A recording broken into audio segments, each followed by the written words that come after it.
Welcome again for the panel. As you can see, we're a big ship, but we only have actually 30 full-time and part-time employees now. We're down from The mic is not working yet. Okay, can you hear me now? Perfect.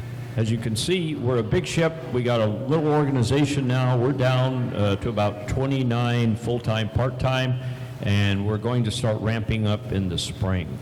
And I want to say that Eric and I have really worked together well, and these panels are excellent. So if you haven't seen our website, please go and they're on. We have 4 presentations, and this will be on soon. So thank you very much. Thank you, Mark. So just want to again, a big thanks to everybody that made that possible.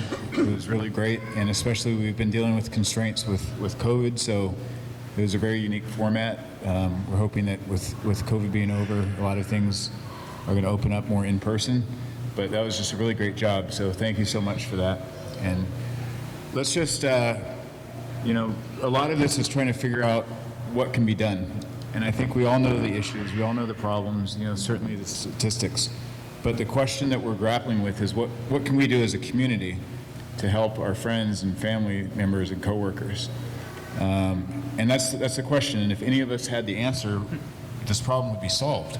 And it's not something that can be solved with one magic pill or, you know, 1 or 2 days or months or so of therapy. It's going to take multi-pronged and multifaceted approaches. And what we need to do is come together and say enough is enough. We're tired of losing our family members and coworkers and people that we care about to suicides, and not just, you know, whether people actually take their lives or whether they become addicted or, you know, turn to alcohol or other substances. We need to address that because there's a lot of people suffering that shouldn't be suffering. There's a guy that I know not well. His name was Keith, and he was a Air Force helicopter pilot, and he was such a good helicopter pilot that the Army poached him, and he used to fly the Special Forces troops in and out. He received, I think, not 1 but 2 Silver Stars, a Distinguished Flying Cross. These are all very high medals for heroism. And on one of his missions, a 4-year-old girl died in his lap. She was a civilian.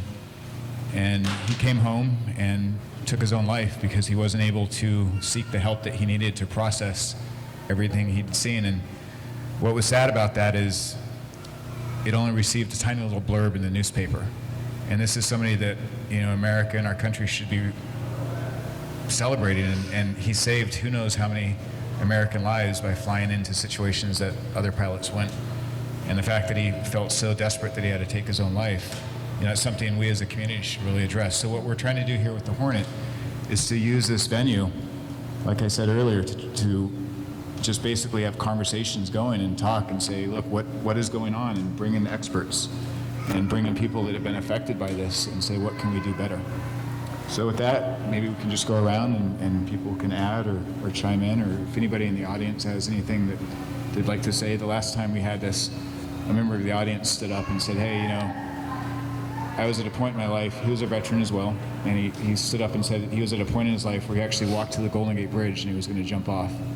And he shared what, you know, it was something relatively minor that convinced him not to, and he was glad that he did. But he said he needed support from friends and family, but he wasn't getting it, and he didn't know what resources were available. And so he thanked us for what we were trying to do, and he gave us some suggestions, and that's really what we're looking to do. Yes, please go ahead. Eric, I would like to ask Sam if he would speak to exactly what you're talking about, because when we were doing this project, Sam had some issues that he felt resonated with the program. Please. So if you would, Sam. Yeah. Years ago, when I lived in Houston, I used to work at a litigation. Technical break. This guy's live too, so that. Okay, gotcha. I used to work at a litigation support firm, And what we were dealing with was people who had been exposed to a chemical compound called benzene. And then later on in life, they would develop leukemia. And the problem with holding the refinery accountable for this is that it took sometimes 10, 15 years between the exposure to the benzene and the development of the leukemia. So it was like something that was completely invisible. And when the effects finally came, when they developed the leukemia, there was no direct, oh, this is what caused it. And so people who had worked at the refinery were not getting treatment covered. There was no responsibility was held because there didn't seem to be any connection between the exposure to this chemical and the after effects. I later found out that this is the same. It's why there is such the treatment of mental illness in this country, especially that comes from post-traumatic stress, is because there is often a gap between the trauma and the after effects. When I was asked to play this role, they wanted to bring me in because they liked my acting skills, but I was immediately drawn to the character because of the things that have been going on in my own life. Over the past 5 years, I've undergone divorce, separation from friends and family. I'm also a school teacher and having to go through the changes that occurred in instruction. I had a lot of trauma that I didn't realize until I put myself into this character, because you always look for grounding points within yourself to anchor your character to, so that you can act authentically and portray the character. And when I saw this soldier who had come back from an unpopular war that was unpopular to begin with among the Greeks, who fought valiantly and then came back, and he was doing these things that seemed strange to outsiders. He was killing a bunch of sheeps and cattle. And then when it was revealed why, because he thought that they were his fellow soldiers, that seemed even worse, because no one could see the connection between what he had been through and what he was doing. It didn't make sense, because the cause was buried deep inside, just like the people at the refinery who had been exposed to the benzene. It just laid silent for a long time until it comes out as tumors in your blood. So when I saw this character, I was immediately attracted to it, and I understood the emotions. He was conflicted, and then when he found out that he had slaughtered a bunch of sheep, then he felt bad about himself. Who were you going to blame for the things that you do but you? Because that's the nature of trauma. It becomes embedded in you. It becomes a part of you. And whatever horrible thing that you've been through, you identify yourself with that. And it brings thoughts to mind. You want to end the pain. You want to end that feeling of shame. You want to end that feeling of pain. It's not necessarily like, oh, I want to end my life. It's the pain, it's the shame that you want to end. But then when in fact you do take your life, there's no coming back for that. And there have been times in my life where I have been in that position. So being in the play and being able to play a character that's carrying those same burdens, and who even actually, you feel suicidal, and then you play a character who commits suicide in the play. It was incredibly cathartic and releasing, because I got to actually go through with the act virtually, but then you see the following scenes, with the son and the wife. I have an ex-wife and a son, and what the ongoing effect is. Because whenever someone is taken out of life, whether they kill themselves, whether they isolate themselves because of the shame and the pain, when they remove themselves, that has an effect on everyone. It's not just inside of one person. It's a societal effect, and our society is reeling from the effects of unresolved trauma, and the catharsis that's produced by a Greek play. The whole reason that they started doing theater, I think, is vital for our psychological and social survival. And it's not often seen as being medicine. I'm a type 1 diabetic. I need insulin, but societies need art in order to heal the injuries that can't be seen. So, thank you. Thank you. Thank you.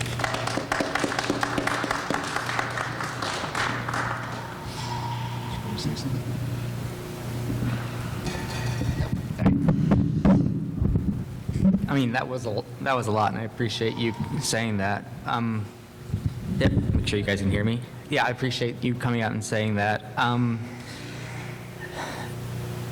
There is a lot when it comes, the trauma of Ajax, as a combat veteran myself, I did see a lot I could relate, and,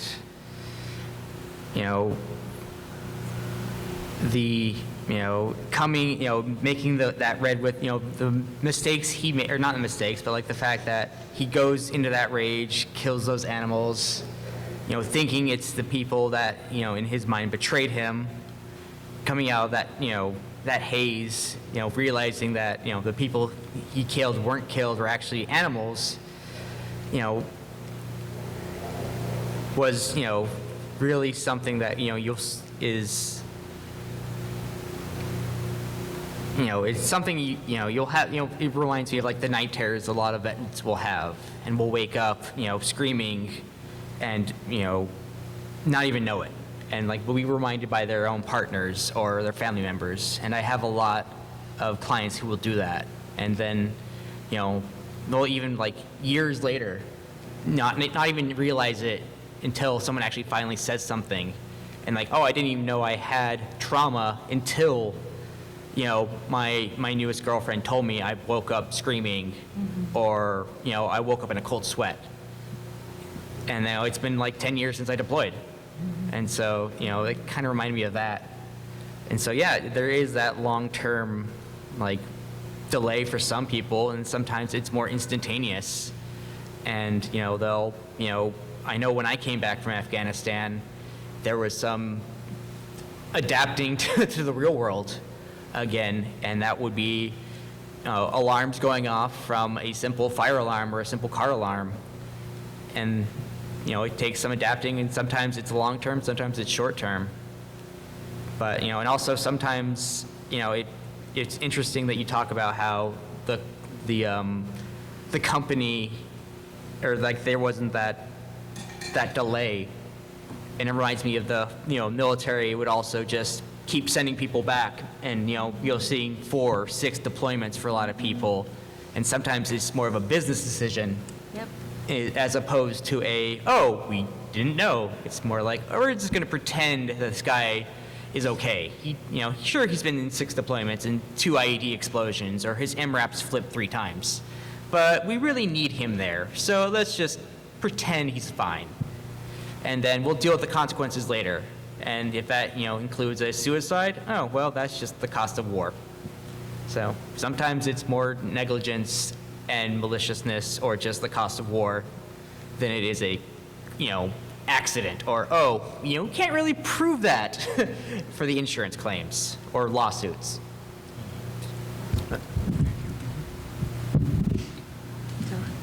Thank you. Does this work? Is this working? Yeah. Thank you. Okay.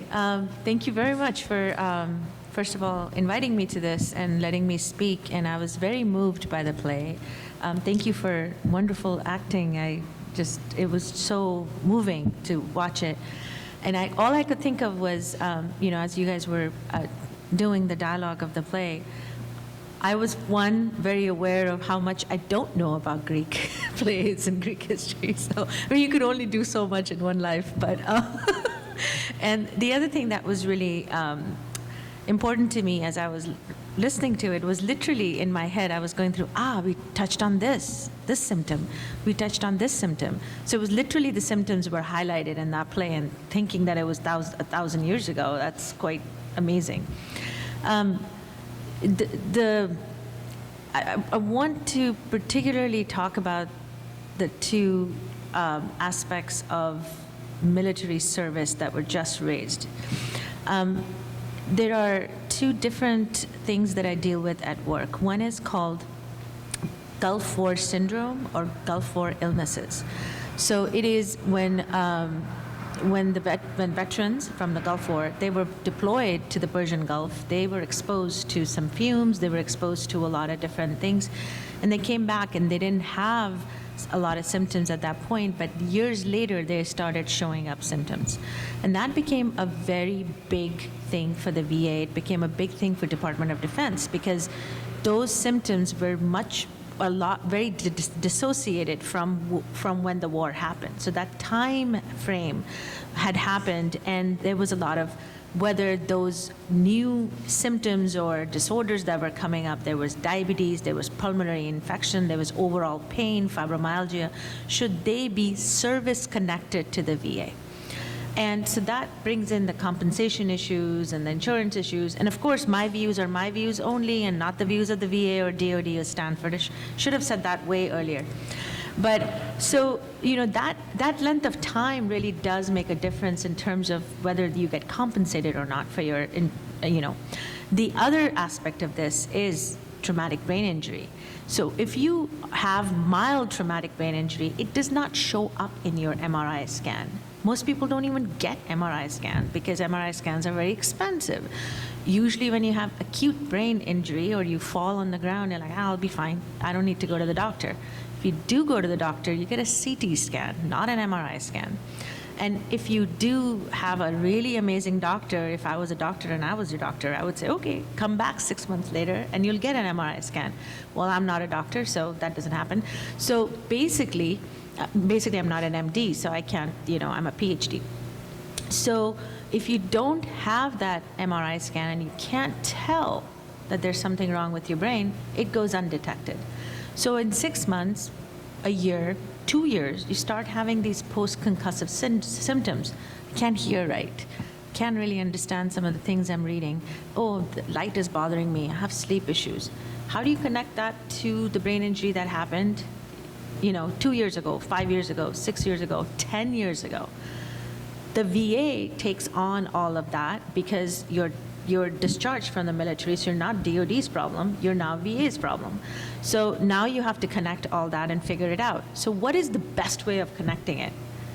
I don't believe in self-report measures. I don't believe in asking you whether there's something wrong with you. Give me your blood and give me your brain. Let me show you that there's a problem there. And I have seen this repeated deployment thing you're talking about. 2010, we had this one guy who had just come off of, he had just been discharged. He was like 26 years old. And we did his MRI scan, and we were very proud of our images at that time. This is in 2010, and we could actually mark out the little fibers in the brain. And we showed the pictures, and we found out that he had been deployed 4 times. And he complained of hearing loss after the first deployment. They didn't do any scans on him. They sent him back. He complained again of reading problems, and they didn't listen to him, sent him back. When we did his MRI scan, he was 24, 26 years old, I don't remember exactly, but his brain fibers were literally shattered. Like, you know how you can take a piece of cloth and tear it with your teeth and you have these shards that are happening on both sides? That's how his brain looked in specific areas. And we were like, what's going on this? This is insane. Like, he's 26 years old. So we sent him to UCSF, and they had this really good speech program, and at that time, Palo Alto didn't have it. This is way back in 2010.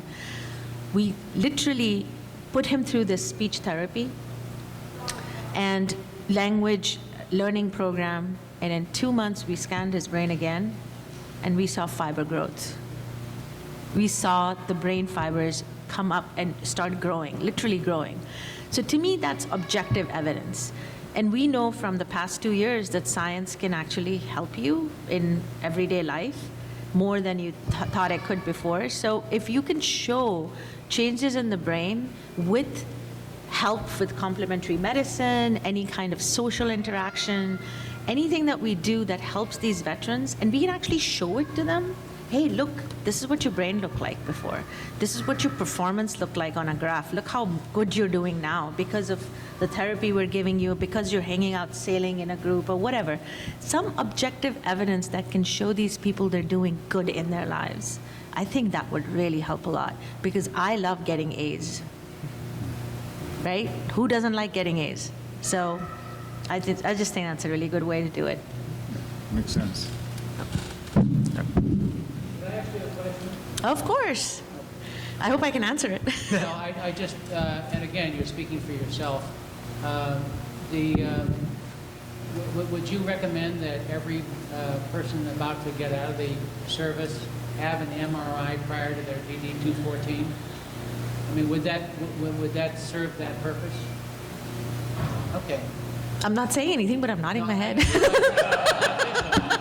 But would it show up that early? I mean, Yes, so there's reporting problems as well, right? So when you are doing this at the time of discharge, my husband can contest to this, you just want to get home at that point. I was in the service, and the DD-214 is what you Exactly. get when you get out of the service. Exactly, and you want to get home. You don't want to be saying, oh, this guy has some problem and he's going to be at, what is the big hospital that I always, Walter Reed. So I have friends there, and they tell me this, my colleagues, is like, if someone, they're sent to Walter Reed and then they can't go back to their families. So a lot of people, when they're check boxes, are like, no, I'm fine. If they indicate on that form that they are now, because of the football TBI, because of the PTSD, because of programs like this, there's a lot of awareness. And so there's new forms that veterans, the military, they give out at the exit interview. If you check any of those boxes, you're sent to more doctors to view. So a lot of people don't check those boxes because they want to get back to, hanging out and doing the baby showers and the weddings, during which time they will have those re-experiences because they're removed from that trauma experience. And now, that's one point I wanted to also make, is that if I'm doing this in Iraq, and I'm not a military person, I've come from a heavy artillery IED environment, and I come back to the U.S., and then I'm gone into this middle America or wherever I live with this beautiful home and baby showers, and the environment is so different. I feel it when I go to Pakistan and I come back to the US. It takes me at least 3 days to acclimate. It's just the smells are different. The environment is different. And now you were talking about not just a different culture, but how you were in that culture. So all those memories, when they come back at you and you re-experience them, they're incredibly foreign, right? Yeah, so.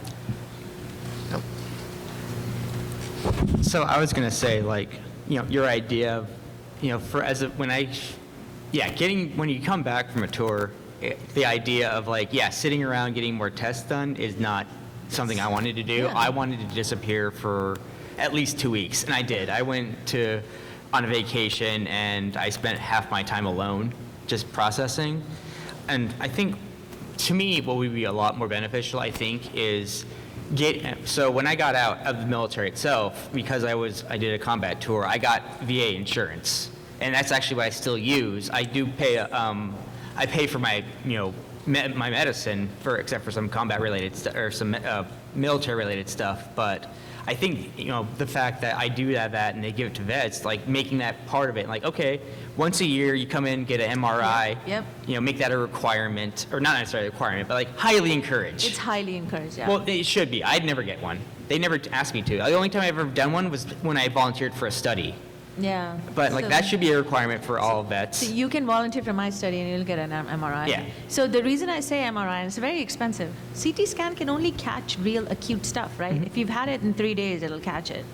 And doing it, it's like getting an X-ray for something that's not wrong with your bone. Like you have something wrong with your muscle. What is an X-ray going to do? It just looks at bone. So MRI really can also, and one of the important things about MRI is that you can track it. So if you get it every year or every few years, then you can track the changes in the brain. And PTSD is in the brain. PTS, post-traumatic stress, is in the brain. You can see it.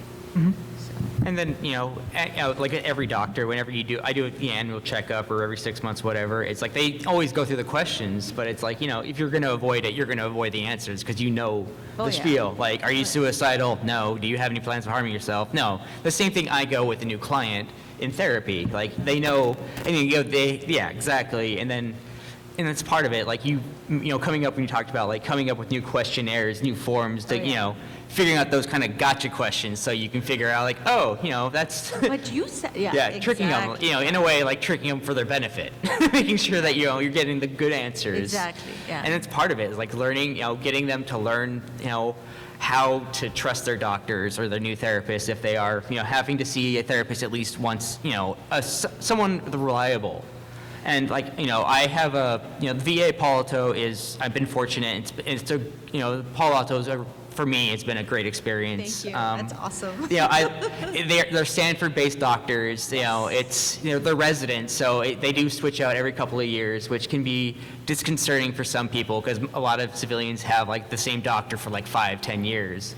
But so you don't really get that rapport with them, Yeah. and it is kind of annoying to switch every couple of years. Like, oh yeah, I'm your new doctor. Tell me everything about you, and you're like, all right, fine. Yeah, that's the hard part. My research assistant I just hired also just was saying the same thing, but she loves it, and she's from VA Phoenix, and she said Palo Alto was just miles apart. Yeah. But yeah, I think just giving vets, anybody who's got a combat tour, like insurance, the health insurance for at least 10 years, just so you can have, and making that MRI something they have to do every year would be beneficial, just so you can make sure there is no TBI, no PTSD issues. And also for everybody, there's a link between TBI and dementia and Alzheimer's. So getting an MRI as you're getting older, there's nothing wrong with that if you can afford it. And I think that the TBI got a lot of attention, not just because of the blast-related IED stuff, but also because of what's been happening in the Football League. That really brought it to the front page. So I think we can avail those opportunities and use it for better stuff. I'd like to pick up on something that... Oh, excuse me. Can I just ask if Andy could speak for East Bay Play Readers in terms of, we have many, am I on? Oh, okay.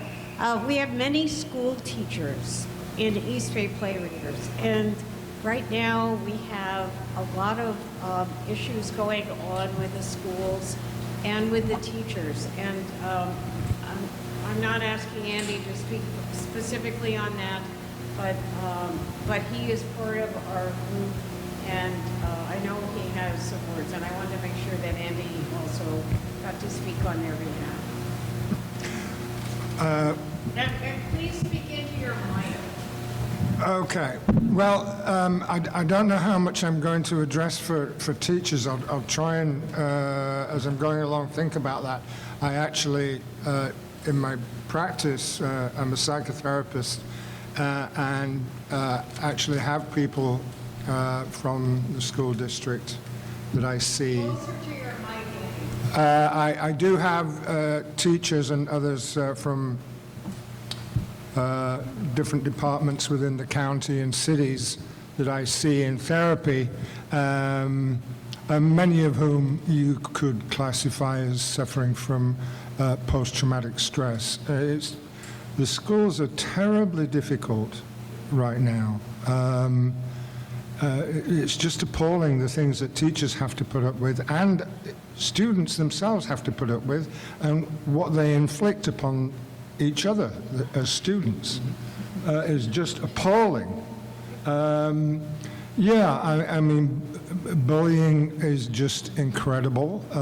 Sexual issues going both ways, male and female and everything else. And I don't think there are any males or females left in the Berkeley high schools. And I think almost everybody has got issues with that and are regarding themselves as they or them. Which is fine, but it's got to be very confusing for someone to be in that state. Anyway, you're getting me off the track here, Susan.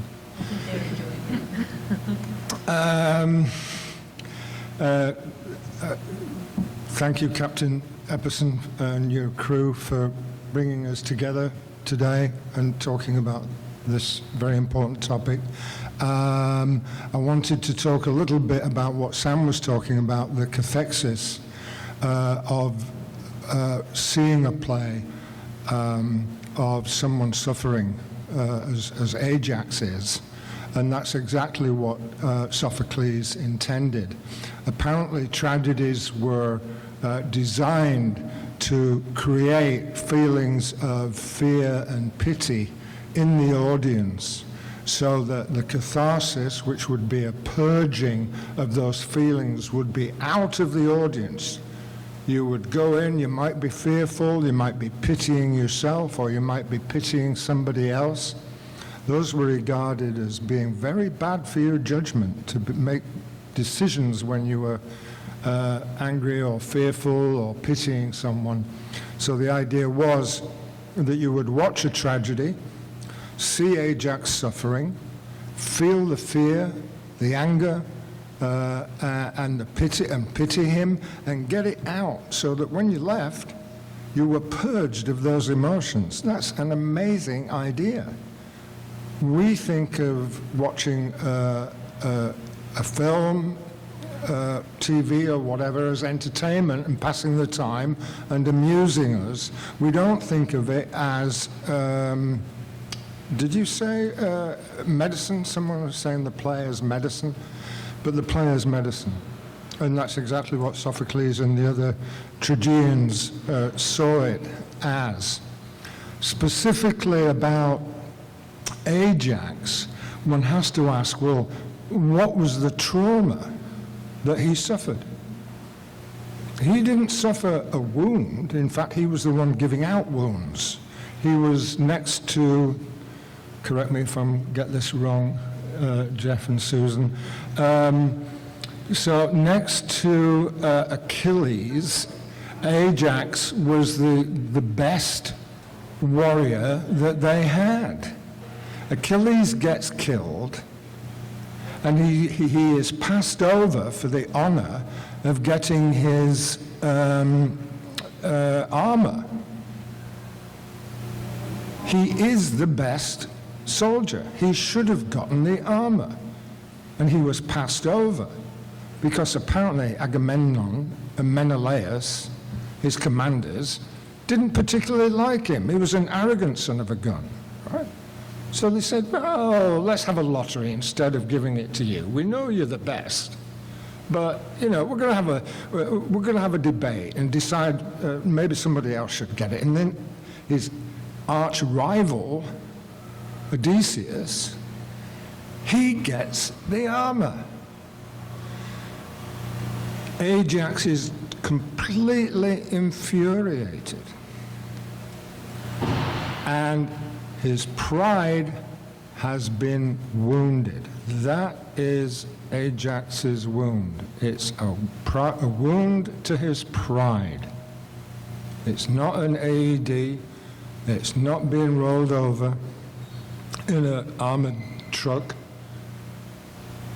It's that his pride has been hurt. And he's always been a very arrogant guy. He told his father, I'm going to go to Troy and come back and I will have more honors than you do, Father. Don't even talk to me about it. His father says, "Be careful, the gods are listening. They will take their revenge on you, you arrogant son of mine." "Oh, I'll show you, Dad. I'll be coming back." What happens? Doesn't get the honors. In fact, he's insulted. And what does he do? He goes into revenge mode. I'm going to kill them all. I don't care. I'm going to slaughter the lot of them. That Odysseus, Menelaus, I'm going to kill him. And he is blinded by his own rage and by his pride and his injured pride. Athena tricks him into killing the sheep. He comes to his senses, and he's doubly humiliated. Not only did he not get the honors, now he's made himself look a fool in front of the whole army. His only way out of this, according to Sophocles, is for him to kill himself. And Sophocles is showing the Athenians, this is what happens when you get so powerful, so arrogant, so over-prideful, you lose your sense of perspective and you become morally blind. Don't let this happen to you. Don't go down that road, because it will end badly. Ajax had some options. He could have accepted the shame and the humiliation. Someone mentioned coming back from Vietnam and how it was not a popular war for America or anybody else for that matter. And the shame and the humiliation of coming back to the country. Ajax could have accepted the shame and humiliation and learned to live with it and go on and live his life and take care of his family and live to a happy old age. He wasn't going to do that. He could have done it before he went out and slaughtered people, or in fact the sheep. He didn't do it then. He could have done it after that, when his wife pleads with him, "Don't leave me a widow. They're going to enslave me. I'll be some warlord's concubine. Your child is going to be beaten, and he'll be a slave. Don't leave me with that." All of that is nothing to him, because he cannot get over his hurt pride.